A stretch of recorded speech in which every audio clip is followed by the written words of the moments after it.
Welcome, everyone, to Read the Book First. Today, we'll be talking about Much Ado About Nothing, the 1993 version film adaptation, as well as some other adaptations.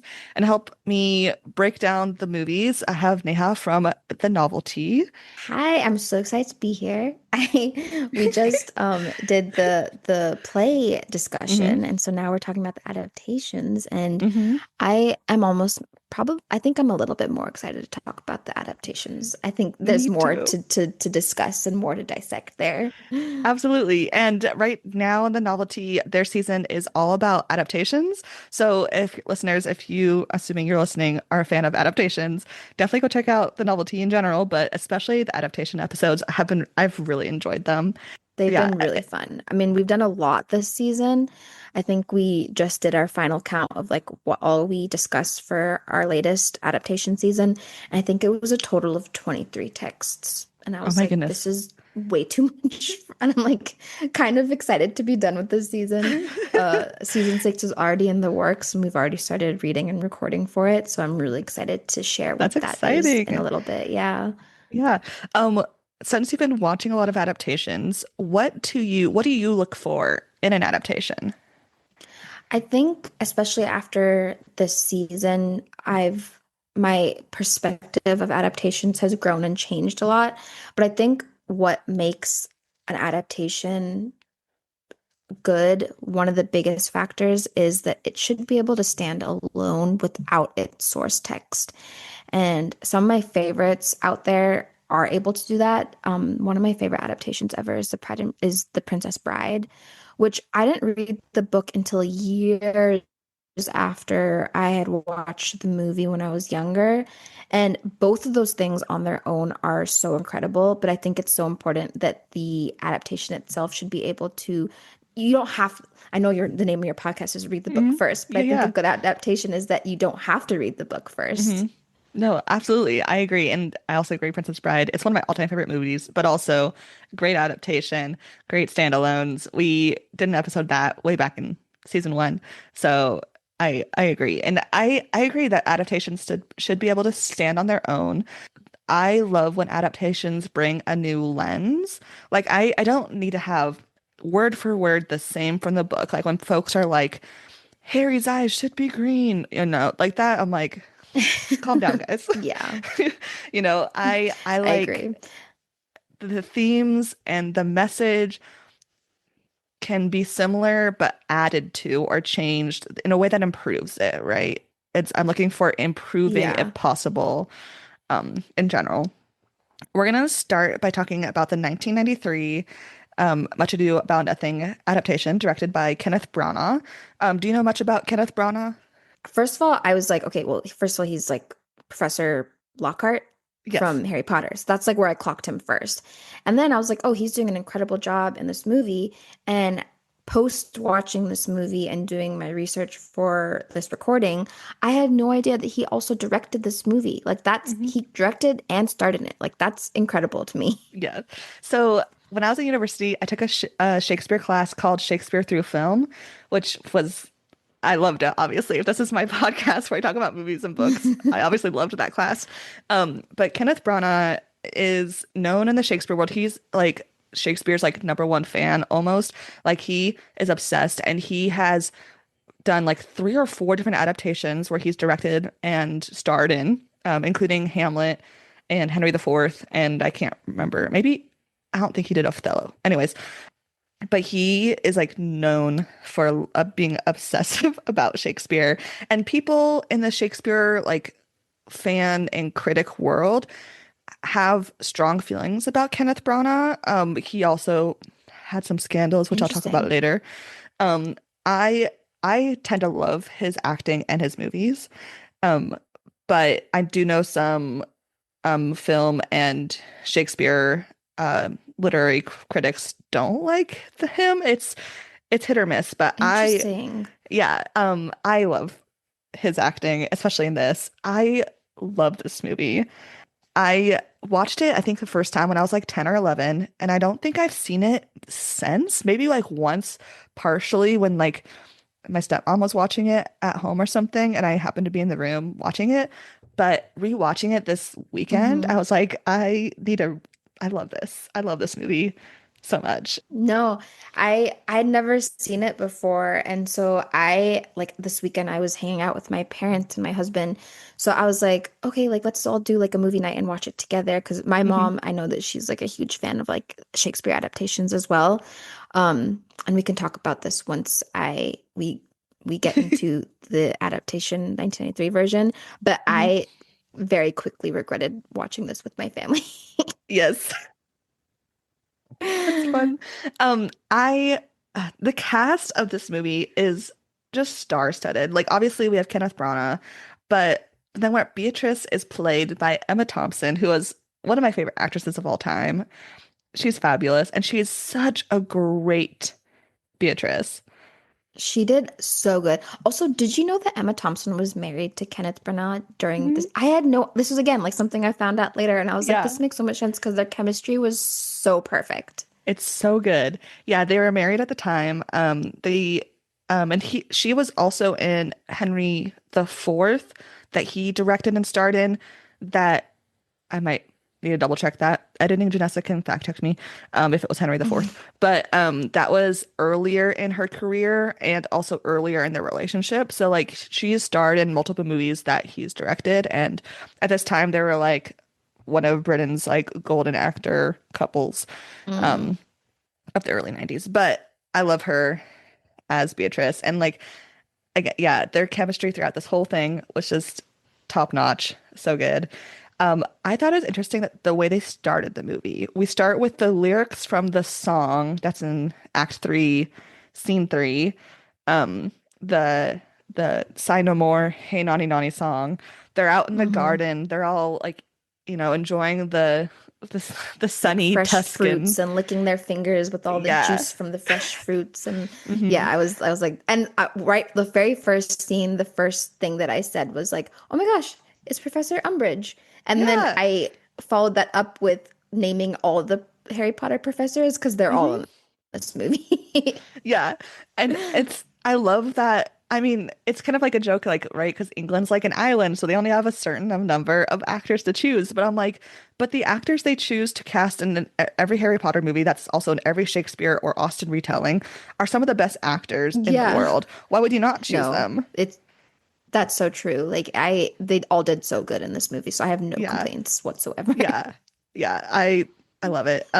I love that they actually filmed in Italy. They didn't film in Sicily, which is where the play takes place. They filmed in like the Tuscan countryside, but I think that's such a smart choice to not have a set and actually be on location for a Yeah. play like this because it does take place at one person's house, right? Well, slash mansion.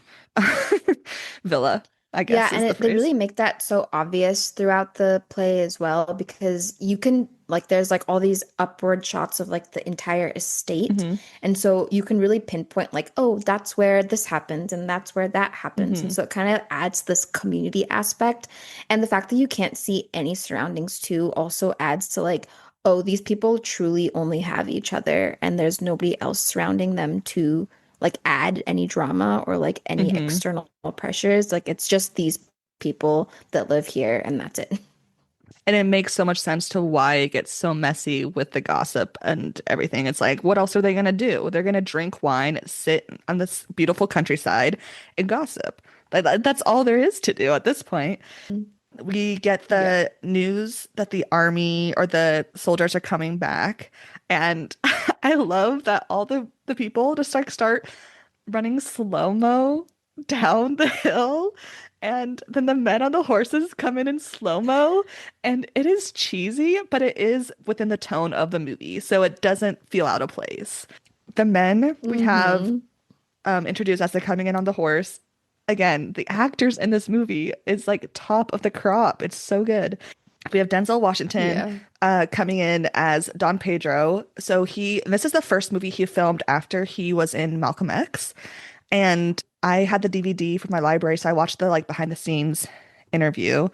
And he said that he chose this as his first role after Malcolm X because the role intimidated him, and that's how he likes to choose roles is by what is gonna challenge and intimidate Oh, me. interesting. Yeah, so and I thought, I'm like, he's a great he plays Don Pedro, I think so well. I love him in this. So good. Yeah. The last movie that I saw with Denzel Washington before I watched this movie was Gladiator 2, Hmm. and I was not a fan of his role in Gladiator 2. Like Hmm. I was like I became a I don't like this is gonna get me canceled potentially, but I became a Denzel Washington hater after I watched Gladiator 2. Oh I was like, no. why did they hire him? Like, why did they cast him as this person? And I was like, this is all wrong, whatever. Hmm. But this movie, complete 180. Like, he Hmm. won my heart back. So I take back anything bad I said about him prior to watching this movie because he did so good. Yeah, I've not seen Gladiator 2, but I've only ever heard mixed things about the movie and mostly Yeah, negative I wasn't things. a fan. Yeah, that's kind of the vibe I've heard from folks. But yes, he does an excellent job throughout this movie as Don Pedro. Like we mentioned earlier, we have Kenneth Branagh as Benedict. And then I forget his name. I'm gonna pull it up here because my brain is bad with names sometimes. We have Robert Sean Leonard as Claudio, and he's young at this point, and he's very like dreamboat-esque version of him, like from Dead Poet Society version. When I saw his face, I was like, why does this guy look so familiar? And I could not place him. And I was a huge House fan when I was much Hmm. younger. So then as soon as I like looked up his IMDb like history, I was like, oh, he's from House. But he really didn't do anything like that much after that. He wasn't like a Yeah. big out of all the actors that we get, like he's kind of the one that kind of stayed a little bit under Hmm. the radar. Yeah, he did a lot more TV than he did movies after House. But yeah, I also really liked Hmm. House when I was young. So I was like, it's the guy from House. Playing Don John, we have Keanu Reeves, which I love Keanu Reeves. Me too. Have you seen Bram Stoker's Dracula that came out in like 1992? No, I He haven't. it's we watched it for when I was doing a bunch of like Vampire Dracula episodes last fall. He filmed Bram Stoker's Dracula right before he filmed this.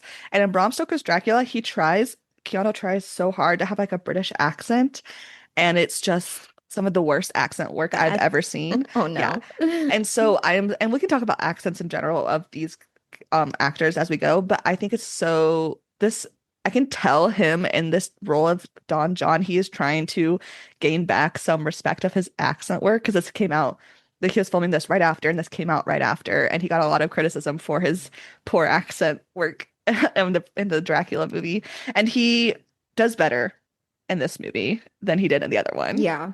I did clock it though. I was like, interesting. Because I Hmm. think Claude, the person who plays Claudio, the guy from House, he is also an American actor, if I'm not Hmm. wrong. Like he's not British, right? But his like the way he speaks and like his general speech kind of pulls off like an olden age type of language.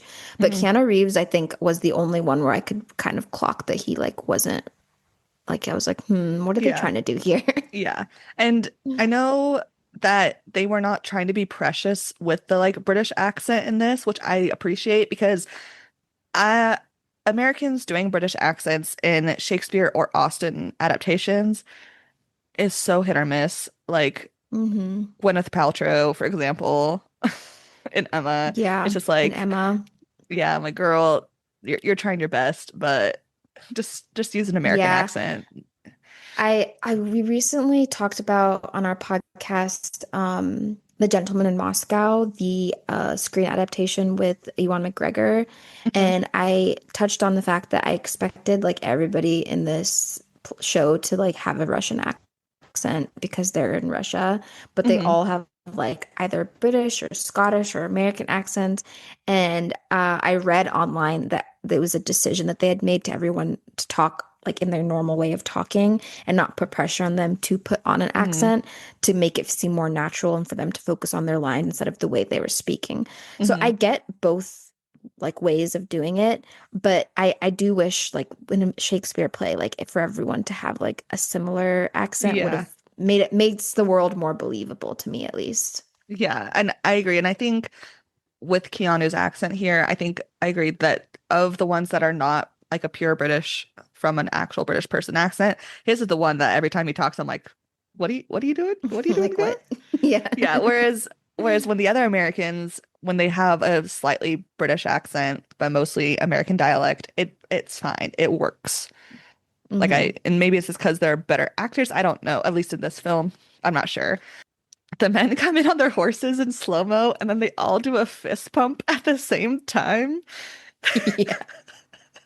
And So out of place, but I it's love so it, honestly. silly. I love it. And like, I think it sets the tone for this movie because this movie is silly. It is a comedy. It is a bunch of people glad they're not in war. It is them spending time a summer in the countryside of Italy. It is them just having a fun time. And I love that they are like right away, hey guys, here's what you're expecting.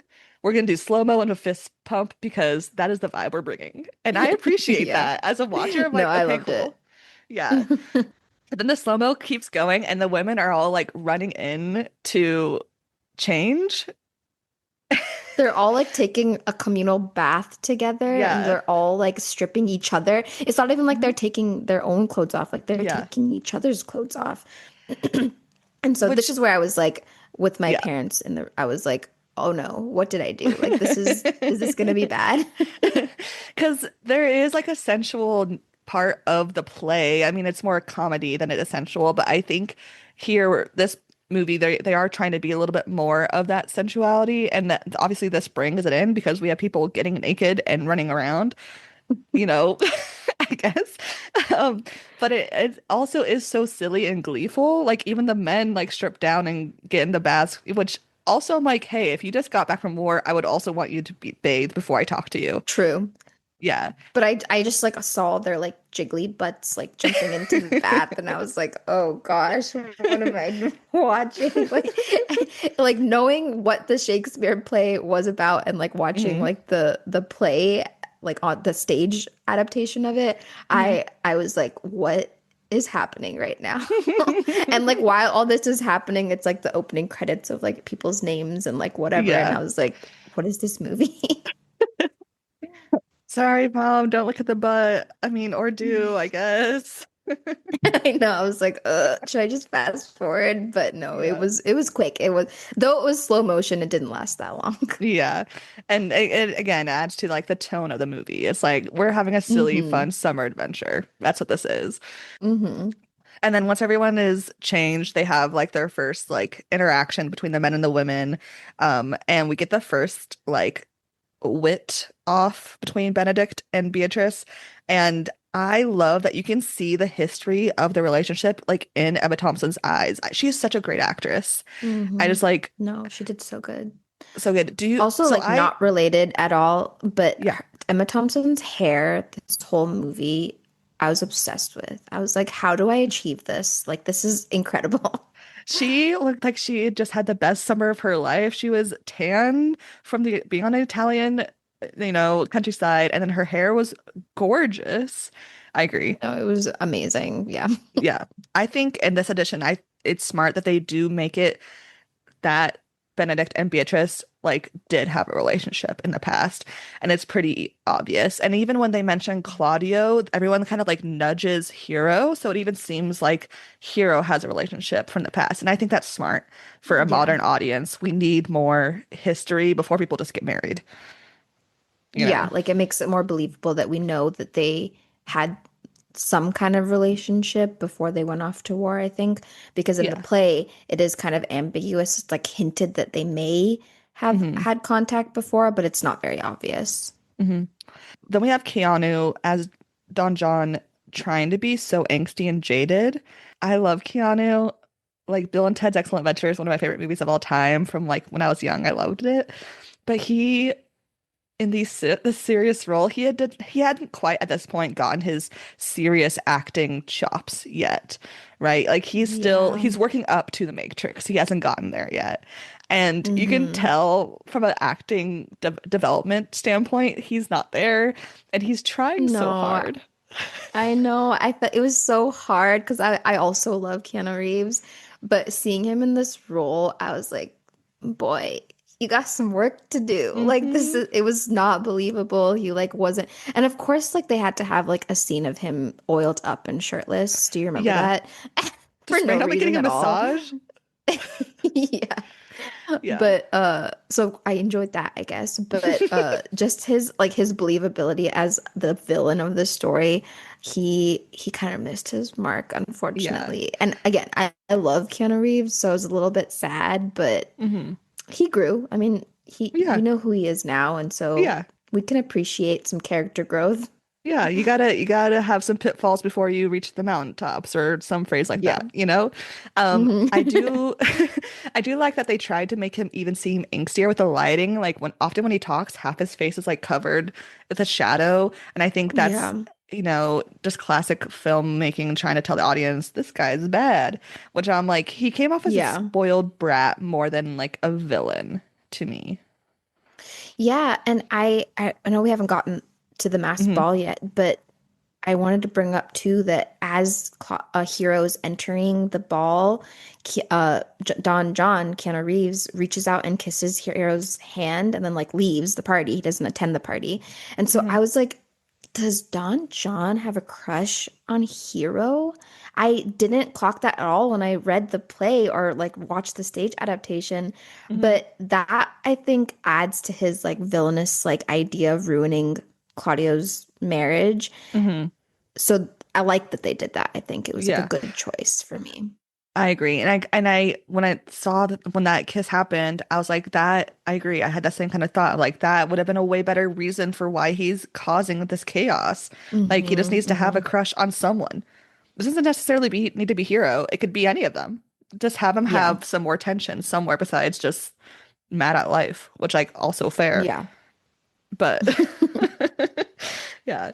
Um Yeah, true. Claudio in love, which again the actor plays so well, the puppy dog like love, like he's just like instant Yeah. head over heels. And Benedict's rant of, that women he'll never get married. Like I love this portrayal of Benedict because you can tell that his friends are just kind of like rolling their eyes like, oh, here he goes again. Like they don't take him Hmm. seriously. And I like that he's not taken seriously by his friends because it puts less emphasis on his decision to not get married at the beginning. Yeah. I think when I first read this monologue of his, I took it kind of to heart where I was like, oh yeah, he truly is like anti-marriage and he doesn't want to get married and he maybe has feelings for Beatrice, but I could believe if he didn't want to follow through with like that kind of relationship. But in this version, I was like, oh, he's just putting on face right now. Like he is Hmm. just like trying to be cool, trying to be nonchalant, but he is a softie like in at his heart, I think. Yeah, I agree. And I like that because of his interactions later on with Beatrice. I think the match makes sense. We have the plan from again Don Pedro. It's so interesting here because Don Pedro in the play, like he's so messy and he's like, I'm gonna control everything, I manipulate everything. Whereas I read or I watched Denzel's portrayal of Don Pedro more earnest. Like he just wants to help his friends. Mm, It felt like he's, he is a yeah. little silly at times, but he is more genuine than in the text itself. Um, And he comes off as like so playful, like the way he like teases his comrades and he's hmm. like nudging everybody and like winking and Hmm. his whole demeanor I think is done so well to for us to believe that he because I think like in the play version you're like, okay, why is this prince like trying to woo Hero Hmm. for Claudio? Like why? Like it was like odd. But here it's like, oh, Don Pedro is like really truly like trying to be there for all of his friends and like Hmm. really put himself on the center and like take the blame or like just put himself into these situations where he can show his loyalty towards everybody. Yeah. Yeah. And it's just like I think Denzel's performance throughout the whole thing is just so good because he is playful, he is loyal, but he's also like lonely, you see, as the play goes Yeah. on. And especially as his friends, he marries off his best friends. I feel like Hmm. there's such a nuanced take on Don Pedro that I just was so impressed by Denzel. Yeah. Before we get to the masquerade, as after Don John is having that weird massage, um, there's his like one of his men jumps in with like a mask and it like jump scared me so bad. It's like this big Yeah. scary mask and it's just like he like burst through the wall and I was just like, what movie am I watching? I didn't sign up for a scary movie. Well, I But thought it was interesting because I think the mask that they do the jump scare with is like a horned mask and has like all mhm, these weird teeth. And I didn't clock this myself. I read about it later that horns is a symbol for like cuckold in mhm. like the olden times. And so I think they did that intentionally to kind of like put us on this like idea of like they don't want to be cuckolded into anything that they don't want and that they are Mhm. like they have the autonomy to make their own decisions. Yeah. No, I definitely I saw I think I might have read the same thing too because I didn't clock it when I watched it, but I was like, reading. And I think that's we see that throughout this movie is that choices in costume and choices, especially at the masquerade, are so well done that like some of it is just fanciful, but there are like some things like the horned mask that are like, oh, this is like going with the text. It's adding a layer of Hmm. something. I loved the masquerade masks. There was this moon mask that I was obsessed with. I like it was like blue and I was just like, I love that. I love costumes. I love a theme. And Yeah. so I really liked this masquerade scene. And I really liked that they gave close-ups of the extras in their masks because I was like, the art department needs their flowers. Get those masks on screen. Give them Mm, screen time. yeah, Um, for sure. I I really like the masquerade scene in general. Um, but Benedict does this weird accent during the um I know. I was like, speaking of accents, like, what was yeah, that? which I think is funny because like within the context of the play, he's pretending to be someone else. Do you think Yeah. in this one Beatrice understands that that is Benedict? Yeah, I think the way that she delivers her lines, she's like very clearly trying to send a message to this masked man. And I don't think that would have made sense if she didn't know that it was Benedict. Hmm. I agree. I think in this edition she definitely knew. Um, I liked when Claudio is like watching Don Pedro woo uh Hero. I like that John just kind of pops up and whispers into his ear and then goes away. Like Hmm. I thought it gives Yeah, it's John like a the little bit little more. devil on your shoulder type of thing. Yeah. Yeah, literally. And it gives John more like I don't know, like he has a better plan than just to mess things up. Like he's trying to be actually villainous and sneaky, at least in that Hmm. moment. Benedict's reaction here to the Prince's Jester line from Beatrice, he's throwing a whole like tantrum, and I love it. Yeah, it's so funny. It's so It's funny.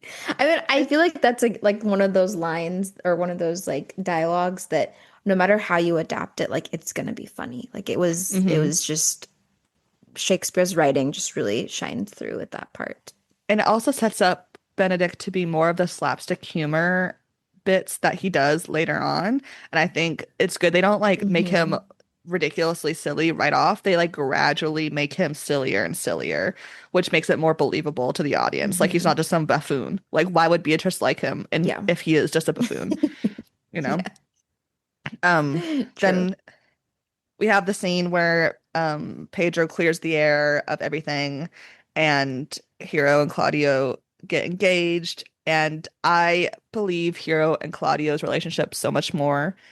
Oh, we didn't talk about Kate Beckin Beck what's her last name? Beckinsale. Thank you. Beckinsale. Um, Yeah. yeah, this is her theatrical debut. This is the first movie she was ever in. Um, and Oh, really? I had no yeah. idea. Yeah, she did some like Did TV great.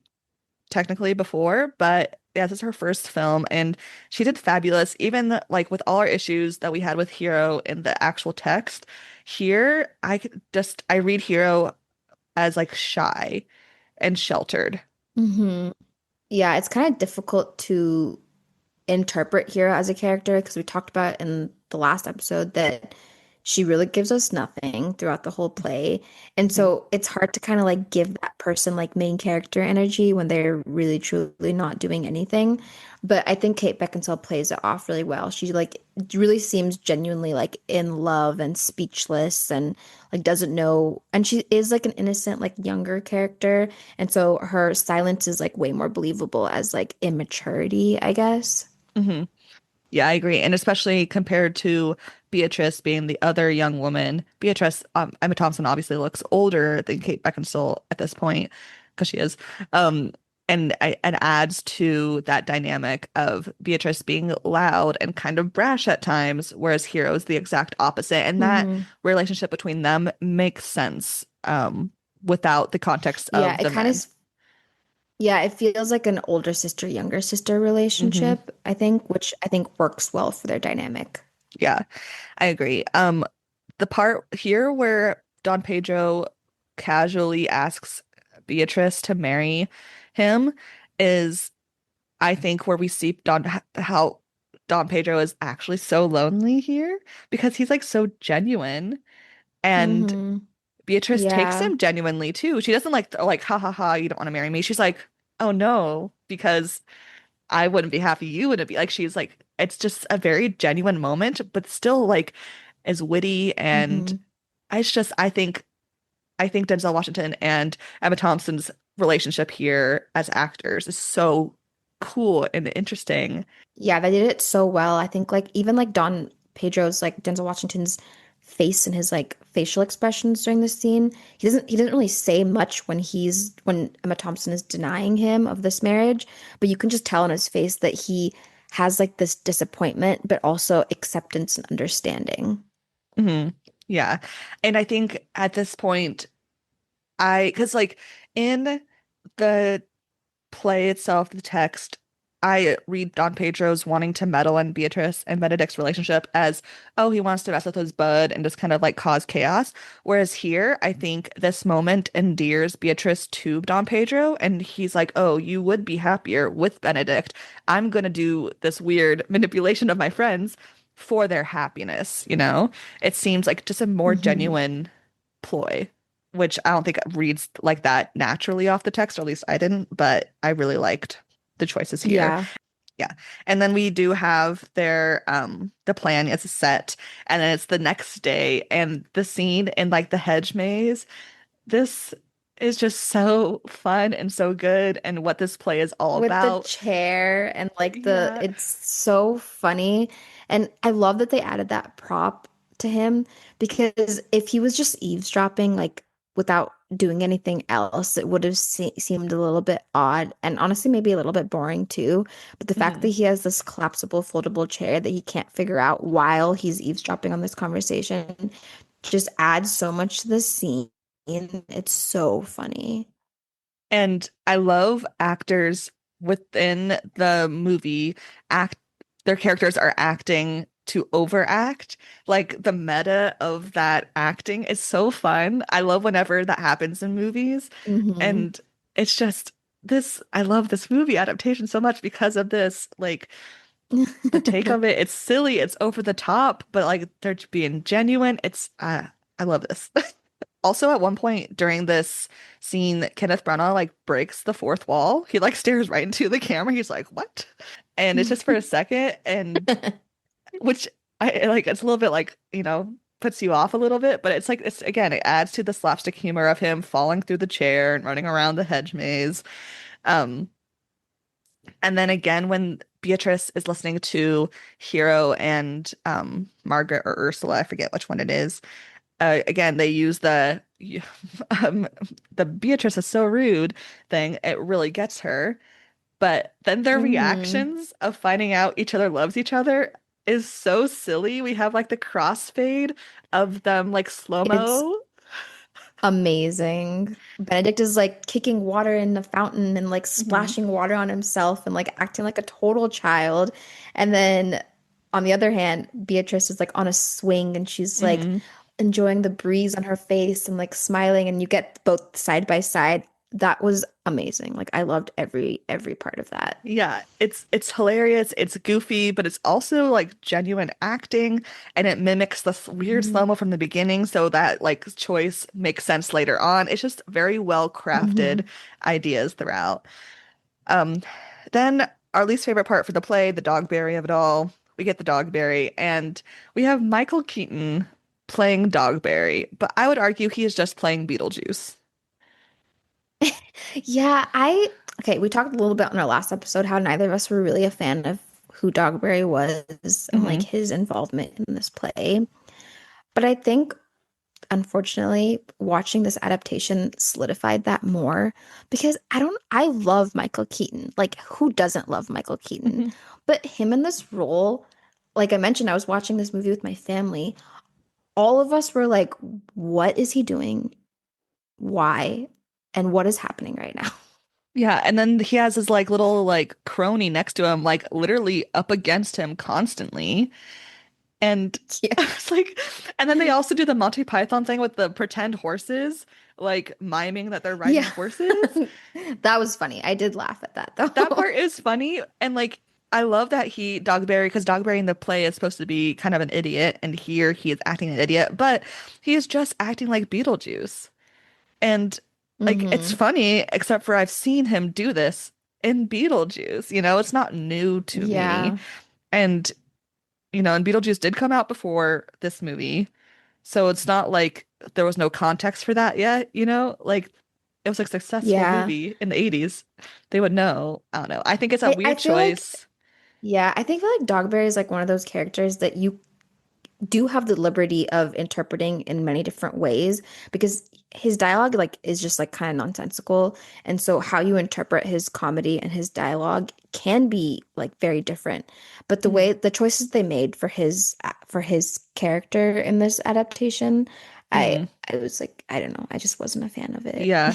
And it's also hard because I didn't like the original version of Dogberry. Hmm. But it's just like this one didn't do it for me either.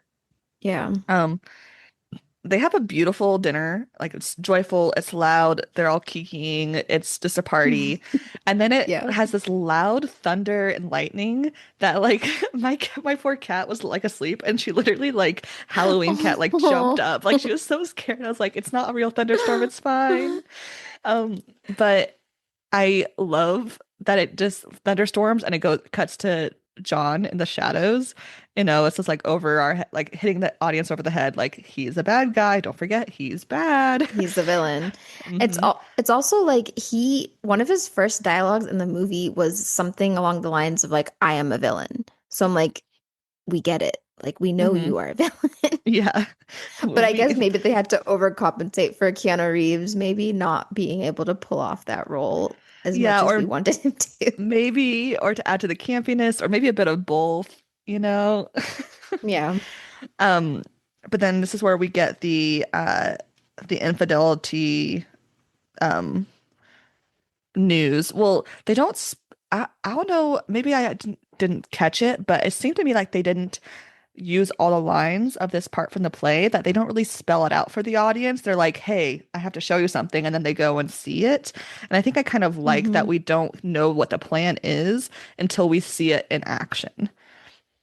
Yeah, and I think in the play Claudio and Don Pedro hear that Hero did this action, Hmm. and it's kind of up to them to believe it or not, but they do obviously believe it Hmm. right away. But in this adaptation, they actually see someone like sleeping with someone who looks like Yeah. Hero. So they have like visual evidence for themselves where them believing that this happened it makes more sense. Yeah. And I think it's important that they actually see it because it makes their reactions at the wedding not right, but more dramatic. Like the drama of it all makes more sense with them actually seeing. Not that I think they should do what they Hmm. do, but it's more understandable Yeah. than it would be if they just heard about it. Um, and then the guardsmen, who are also like silly comedic reliefs, they're buffoons running around. They catch and they hear the Hmm. truth and they arrest Don John's men. Um, And then we again have like Dogberry coming back the whole bit. Again, the Dogberry bits, I'm just like, he's a Yeah. it's a lot. Um, it's just weird Beetlejuice. It's Shakespearean Beetlejuice, you know? Yeah. I wasn't also like it I'm surprised that they even casted Michael Keaton of all people. Like Yeah. I feel like he's such a big actor that Yeah. him to play like this role, I was kind of surprised, I guess. And I think this is after Batman as well. So like this is when he is like really big too. I mean, and maybe Yeah. Yeah. they were trying to make this an Oscar bait movie, which I think is obvious from the casting. Like they chose the stars of the stars, but there's so many other comedians at this point that could have been Dogberry, you know? Like in the early 90s, so many goofy men are in the acting world that they could have chosen anyone else. But also I don't know if it Yeah. would have been better. You know, it's because Dogberry's Yeah. so weird. Yeah. The wedding scene here, poor hero again, like in the play, poor hero I deserves feel so better. bad for her. I Yeah. know. Claudio throws her down, and it's so violent and Yeah, shocking. and the screaming too. Like I think Hmm. she's like literally screaming and even Beatrice is like trying to come to her rescue and like trying to defend her. It was also like up until this moment the movie was so like chill and like Hmm. light and airy and like funny whatever that again I was like watching this movie with my family and all of us were kind of like laughing and talking and whatever and then like we were all like completely silent while this scene was happening because we were like in shock. I already knew this was going to happen but I was Hmm. still in shock watching it. And like I feel like if they played it a little chiller, it wouldn't have made as much sense. Like they have to match the drama level to the comedy level. And they're already like silly goofy Hmm. times with comedy. So I understand that the drama has to be that big, but I wish it was less physical, you know? But I know the violence was like kind of unsettling to me. yeah, because especially and like at first the Claudio throwing her down, like obviously we don't want to see that. The point when Leonardo starts hitting her, that's the part that really got me. Like I was like, this is not good. Poor hero. Yeah, and then they have like this like shot of I think Margaret like realizing Hmm. that she was involved in this plan this whole time. And I know we talked about this in the last Hmm. episode too, but Margaret never says anything. Like she just kind of just realized like internally is like, "Oh, that was me, not Hero." Hmm. And as much as she's like trying to be a good friend, like she doesn't tell anyone. So I'm like, "Girl, like what the hell are you Yeah, doing?" she like kind of rushes after the men, but it's also a huge crowd of people, so it's not obvious she's going towards the men. Like I want to believe she is, but it's very like Yeah. she's just kind of running with everyone else. They create the whole plan where Hero is going to pretend to be dead. And then we have Benedict going to comfort Beatrice in this little chapel and them professing their love here. I love this scene. The scene is It between was so them. cute. It's so cute and Yeah.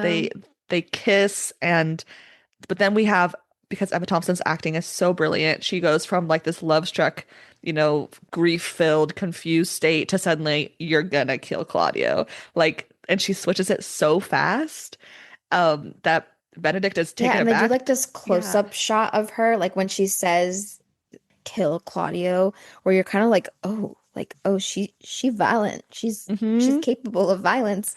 And so it's a Yeah. little bit scary, but then she follows that up with her, oh, that I were a man monologue, which again is like totally like she's able to like do all of these emotions within like this one big scene. It was amazing.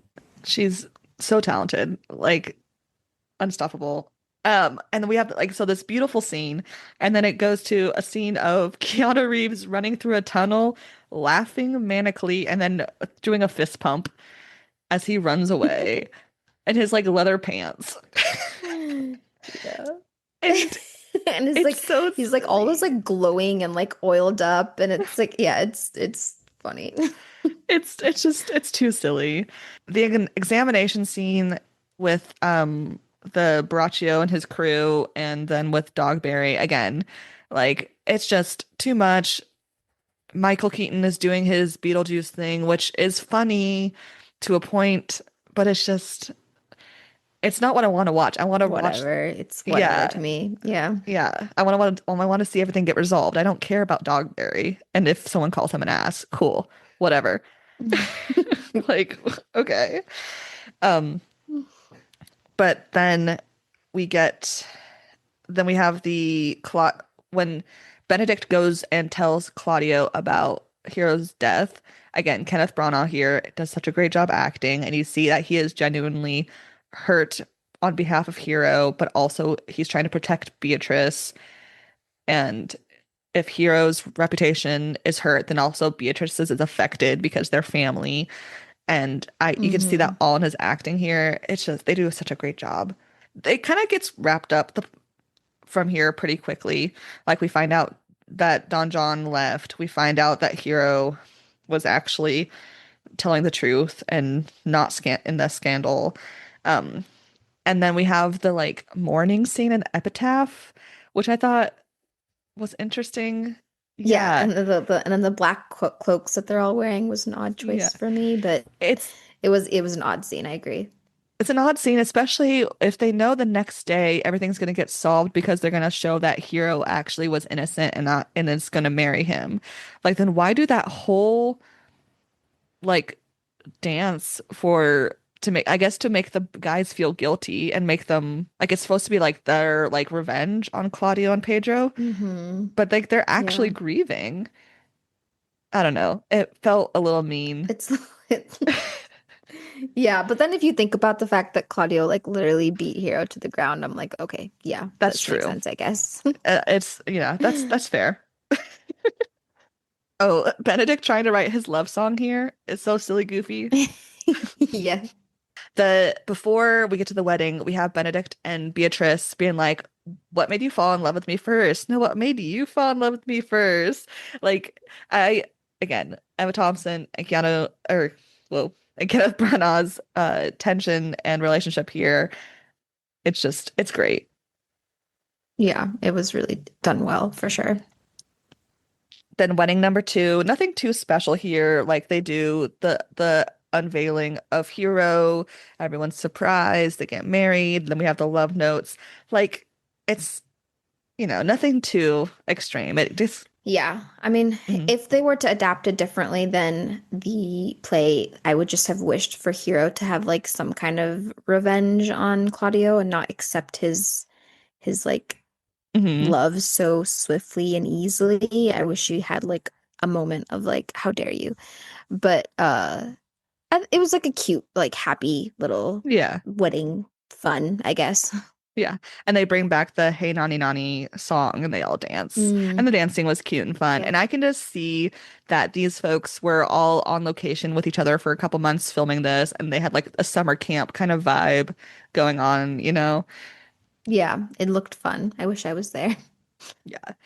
Right? I just they all know each other from the small acting world. I just think it's so fun. All the little different things. Hmm. I have some fun facts before we kind of wrap up our thoughts on the movie. Obviously, we talked about Kenneth Branagh and Emma Thompson were married at this time, though they did end up getting divorced in 1995 because Kenneth Branagh had an affair with Helen Bonham Carter. Yeah, yeah. What? Uh-huh. And then in 1995, I believe, is when she was in Sense and Sensibility, and she ended up meeting her now husband from that. And like she talks about how that movie and him and that together kind of like saved her from a really dark time. So I think it's really interesting that we go from Interesting. this version of Emma Thompson to the Sense and Sensibility version. And yeah, so I thought that was interesting. Some So acting are tea. is Kenneth Branagh still is he married now to someone else? I don't know who He he's just married had to. this affair with Yeah, with Helen, with Bellatrix Lestrange, which is funny yeah, if you think in Harry Potter world terms, it's like okay, when these characters learn in Lockhart this and movie, Trelawney. Yeah, and yeah, then yeah, it's funny. And then yeah, and then Umbridge like in the middle of all mhm. this. And Sense and Sensibility also has Alan Rickman, so Snape's in there too. Like it's Mm, just yeah. It's just fun if you think about it in those ways. Ursula is played by Emma Thompson's mom. Oh, that's so cute. Actually, Yeah, now that you say that, they look so similar. That's so they true. did, right? And originally they had offered Ursula's role to Dame Judi Dench, who I love, fabulous actress. But she said no to it, and so they then made Ursula um played by Emma Thompson's mom, who is like an actress in real life, like a small actress in some British TV shows and stuff. So I thought that was fun. Is this movie a good adaptation?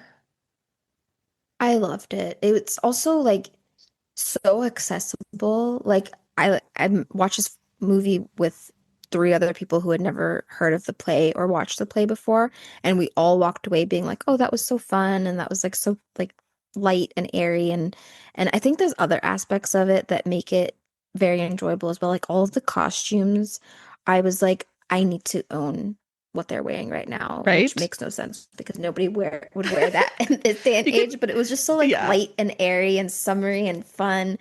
And all of the monologues, I think in I could see like in some stage adaptations that Benedict's monologues would be a little bit boring because honestly he has like 15 monologues that are all like really, really long. Hmm. And I think they do shorten some of them in this adaptation. But honestly, I was not bored with any of Kenneth Branagh's monologues. They were all Hmm. delivered so well. And like we both mentioned 100 times already, Emma Thompson just like totally killed this role. She did Hmm. perfect. I think overall it was like a very successful adaptation. I do think maybe my one critique was that it was maybe a little bit too faithful to the original play. And I wish they maybe made a couple like tweaks and twists or something that would have Hmm. added to the original play. I know we said that they added that kiss between Don John and Hero on the hand, which I think Hmm. was a good choice. But I do wish that there was like something a little bit extra there at some points. But overall, I loved it.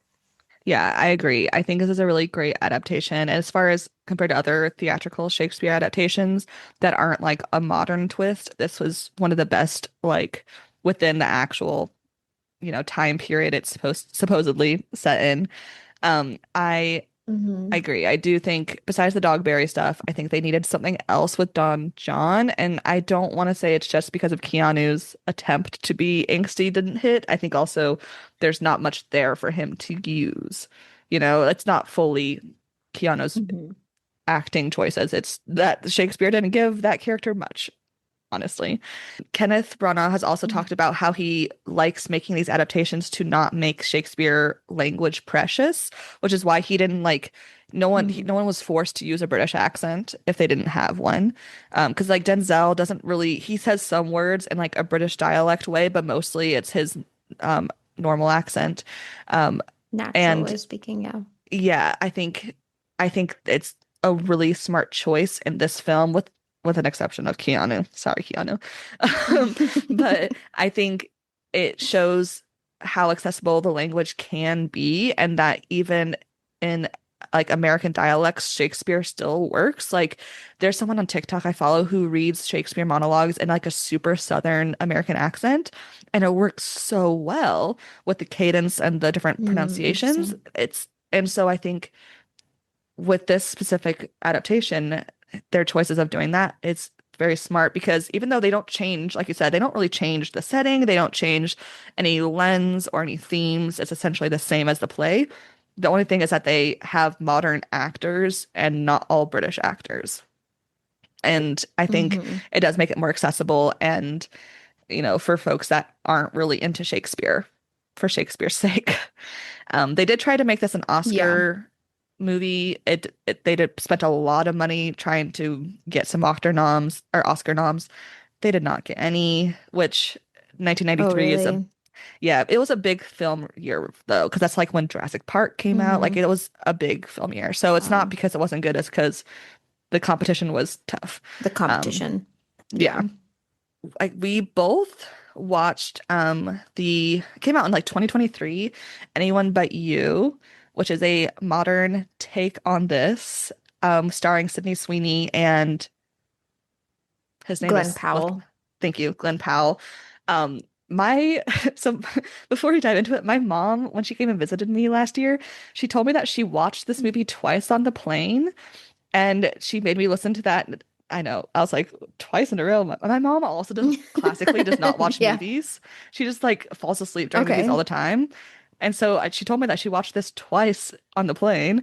I was surprised, but then she made me play that Natasha Bedingfield song the whole time she was visiting me. Like anytime we're in the car, she's like, play that song about the wind. I was like, okay, mom. Like, and but I hadn't seen the movie when she had visited, and so when I Uh, watched this yesterday, I was like, I understand now why my mom wanted me to play that song over and over. But yeah, um, yeah. No. I didn't watch it for this recording, but I'd yeah. watched it I think when it first came out. And I actually didn't know that it was based off Much Ado About Nothing at all. It was only after I read the play and I was like doing my research online, I was like, "Oh." And I'm so sad that I didn't clock it because even the names are like if not exactly the same, like very similar to all Hmm. the names in the play. I think like they changed Hero's name to like Haley and Hmm. then like Benedict's name is he just goes by Ben at this point. Hmm. He doesn't go by Benedict. And then even Beatrice, I think they call her B in most of the Yeah. movie. And then Claudio is Claudia. Yeah. Um, yeah, I and then Don John is John, her ex, which I Yeah. think as a modern adaptation of a Shakespeare, I don't think it doesn't hit, we have some greats out there. Like we have 10 Things I Hate About You, we have She's the Man. Those are excellent adaptations and excellent just teen movies, right? Like it's Hmm. hard to get there, but we've not had one of those types of movies in a long time. Like a big studio budget rom-com based off something, but like based off an Hmm. Austen or a Shakespeare. And I don't think it quite gets to that point, but I think it's really well done at the same time. Like it is Yeah. silly, it's romantic, it has hot people in it. It's, they knew what they were trying to Yeah. do. Um, Yeah, and I think the biggest issue with the play, like just the story, is mhm. that Don John is like honestly not that believable as a villain, not because of Keanu Reeves, but just in general, like the Yeah. stakes that he has, like just doesn't really make complete sense.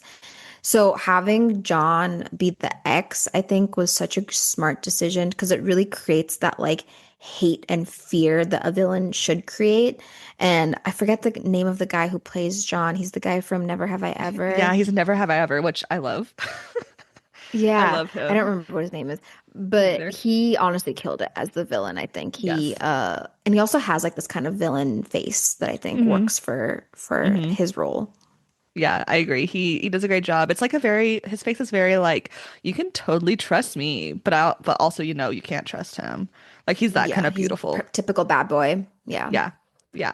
I also liked that they made Margaret the weird situational ship X with Ben. I thought that was a smart move. Mm. And I also loved that all the manipulation of their friends and family was just like it's obvious and it's silly in the movie and we're not like immediately I love that B's like they're trying to set us up and Benedict or Ben in the movie Glenn Powell's like oh they are what like he totally falls for it which I think is Yeah. fun. I also think, yeah, and we talked about how Shakespeare plays so well in a high school setting, which they actually don't do in this adaptation. Like they are like Hmm. fully fleshed adults and like in their Hmm. careers and whatever. But the idea that they're all like on this island, like at this wedding together, I think that plays into this like community aspect that Hmm. they're all kind of like with the same people and they're going to be stuck with each other for like this whole weekend or whatever. That I think Hmm. was also a really smart decision. Yeah, I think I agree. It's if you're not going to do totally a high school setting, like a clueless situation, you have to do something that's like a summer resort of some sort, or a Hmm. wedding, or a family reunion, like something that's like again isolated and high drama, just because that those situations always have high drama, no matter if Yeah. people are good communicators or not. I also liked that the movie separated itself from the hero Claudio plot line. Like their love story is there, but Yeah. it's already established. Like they're getting married. That's it. you know. Yeah. I think this kind of plays into what we were talking about in the last episode, how the name of the play was almost going to be Beatrice and Benedict. Hmm. Because I think I didn't see it that way when I read it. I kind of took the two relationships side by side. But in this version, it's like really only Beatrice and Benedict as like Hmm. the love story that we're rooting for and watching kind of evolve. That I think that made more sense for this adaptation. To have also Claudia and Hero on the side would have been distracting, and I don't think it would Hmm. have worked as well. Yeah. I I thought it was interesting that they kind of steered away from the plot about like a third in. Beatrice or B Sydney Sweeney tells Ben, "Hey, what if we pretended to date each other to like get everyone off our backs?" Like classic, fake dating, right? They go from Hmm. enemies to lovers to fake dating. They're hitting all the tropes. Um, Yeah. but I thought that was interesting because that's what makes it go away from the Shakespeare plot, which I think the movie needed. Since they don't have all the Hmm. added drama of the other plot lines, and it does make it less of a adaptation and more of a spin-off kind of, which I don't think is a bad idea Yeah. for this. There's a lot of goofs in the movie. Like obviously it's a rom-com. Like there's a point where there's like fireworks that get the bride's hair on fire. Like there's a tarantula in Glen Hmm. Powell's pants and he has to get naked. Like That was so he funny. just has to get naked. Like they have an Australian himbo running around doing manly, goofy things. Like Yeah. they played up the goof enough that, and it wasn't always B or Ben being goofy. I thought it was really balanced in that way. Also, throughout the movie, there's like Shakespeare quotes from Much Ado About Nothing, which I thought was interesting because it's hard to do that without it being cheesy, you know? Yeah. Like they have it once in the graffiti, like when they're in New York or whatever city they're in. They have it written in the sand. Once as like a warning sign when they're by the marina. And then I forget what the fourth one is. Just different quotes that mark I'm the gonna have to plot. watch it again because when I watched it, I didn't know it was based off the play, Yeah, so I didn't clock those things. But yeah, um, yeah, I think it's like also just like a fun nod to people who do hmm, know the play and are able to like recognize that that's like, yeah, oh, that's a quote from the original play. So it's kind of fun that they did that. I yeah. also I like think, how they like kind of grounded bees and Ben's past because I think that's part of the Shakespeare play where we don't really know hmm, what happened to in their relationship that made them kind of hate each other, but they very clearly give the viewers a reason for like, oh, this is why they don't like hmm, each other. And so it makes like their whole relationship more believable. yeah. I think if if you enjoy, Clueless, if you enjoy She's the Man, 10 Things I Hate About You, which I think most people should, but I am biased because I love those movies. I think you would Me enjoy too. this. I think a like it's not as good as those, but I think it's pretty good. It's fun. Like my mom liked it. My mom does Yeah. not like movies. So that's a raving review for my mom. Yeah. She finished the movie. Yeah, I mean, But I think you have to take it with a little bit of grain of salt, like knowing that like it's like a modernization and it's also just mhm, like kind of supposed to be like this like dumb rom-com mhm. and just appreciate like you said, the hot people and the Yeah. funny things that happen and it's like really just like like a very shallow Hmm. movie, but I liked it too. I remember that I enjoyed it when I watched it. Hmm. I also watched the 2012 Much Ado About Nothing adaptation that Joss Whedon made because my library had it on DVD, so I had to watch it. This adaptation is all filmed. So he filmed it within 2 weeks of a break when he was busy filming the first Avengers movie. He filmed it at his house. Instead of celebrating his 20th wedding anniversary, his wife supposedly said, "Hey, honey, what if you do your passion project instead of a trip that we had planned?" Supposedly, according to the What? internet. Uh-huh. And this movie is all filmed out of his house. It's like modern adaptation. It's all like word for word the actual lines from the play. So they're speaking in Shakespearean cadence, but it's all filmed in black and white, and it's supposed to be like as if it's an Italian mob background, but it's filmed in California at Okay. his really rich mansion, and it has like half the actors from Firefly, some Buffy actors, and some extras from Avengers. Like he just got his friends to come play. The acting, the girl who plays the lady who plays Beatrice did a good job. The rest of it is not good. Weird casting choices. Mm, At one point, they have a like an indie pop version of the Say No More Hey Nani Nani song at one point. It's it's interesting. weird and it's so boring. Oh no. Um yeah, so I would not recommend that. When it came out, the critics loved it. Like the Oh. Shakespearean folks loved it, and since then it's gotten like its reviews have gone lower and lower and lower as more It didn't just age folks. well. Yeah, it's just it wasn't good. The choices they made were not that interesting. The like it went from being like super serious because um like they introduced Don John like in handcuffs being brought in and being like trapped at this house until someone can come take him for who know we don't know his crimes. Hot. Like he's like a Interesting. criminal, but then they try to make Beatrice and Benedict when they're like overhearing the gossip like very slapstick humor. Like legit, Benedict is hiding behind a small plant at one point, but you can see his whole body. It's just like I'm convinced that if I had that house and the budget, I could make a better adaptation than he did in that Ugh, time. not great. Oh It's not no. good. So I don't recommend that one. But anyone but you is fun. Yeah, But anyway, I also watched the stage adaptation by Shakespeare's Globe Theater in 2011. And that's the one that I watched alongside reading it. And so I thought it was really well done. I think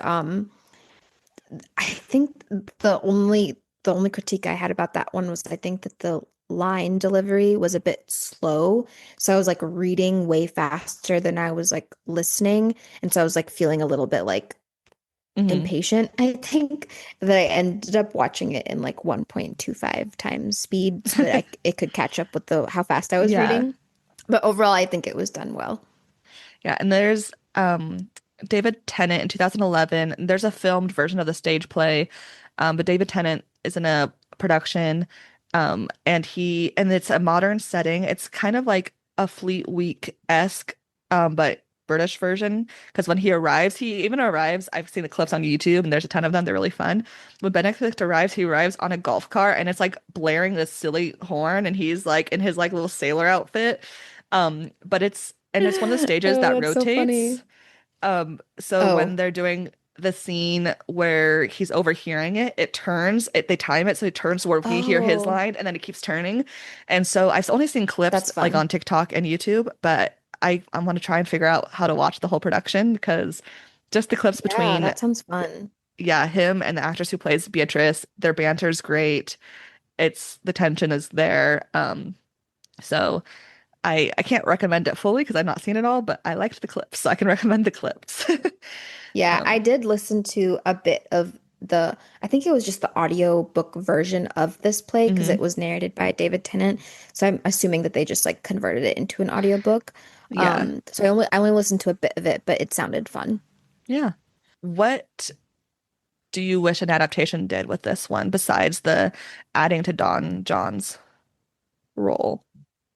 Or like, would you prefer a high school scene? Like, what kind of like modern adaptation do you think would be fun? Yeah, well, I think you're right. I think would, I know that I said that I liked that they didn't do a high school setting for anyone but you, but I think having a high school setting for this play would allow it to be dramatized in the way that the play does. So, like slapping people and like Mm-hmm. the violence and all of that would be like way more like acceptable in that kind of Mm-hmm. setting. And so I mean, I feel like we got that wave of like high school Shakespeare adaptations in like the late 90s and it kind of like dissolved and didn't really pick up again after Mm-hmm. that. But I've been wanting a another wave of that, and maybe anyone but you is the beginning of that wave. But Maybe. I do think that would be interesting. Yeah, I agree. I think high school it would work really well. or even like a summer camp, kind of like, did you ever watch a movie came out a couple years ago with Ben Platt in it, um about theater kids at like a theater camp. I think it's called Theater Camp or something like that. Oh no, I don't Oh, think it's I've seen that super one. goofy. It's super goofy. I think it's on Okay. Hulu. But like um a summer camp vibe would also be funny because you could have like the camp counselors as all the main characters, but then the kids could add to the chaos, could Mm, work.